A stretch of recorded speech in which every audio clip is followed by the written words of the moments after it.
Bilang bahagi ng taunang chess festival, formal nang nagbukas ang PIF Governor Amado T. Espino Jr. Chess Clinic sa Pangasinan Training and Development Center sa Lingayen. Sasailalim sa serye ng pagsasanay hinggil sa chess tactics at strategies ang mahigit 500 kabataang Pangasinense bilang paghahanda sa 3 tournament na gaganapin ngayong taon. Ayon kay Juan Vicente Sison, presidente ng Pangasinan Chess League, ito na ang pinakamaraming bilang ng mga participant na lumahok sa Pangasinan Chess Clinic.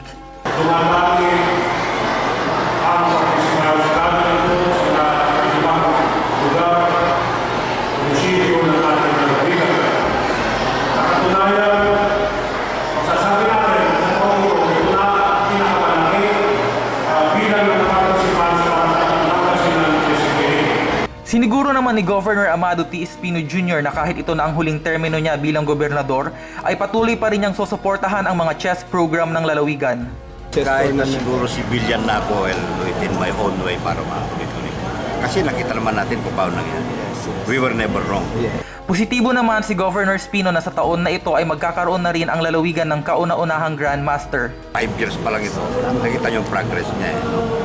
Nakita mo yung mga candidates natin dyan, ay marami na rin. There is one na pwede mag-prosper yan, nakita niyo naman, is chess.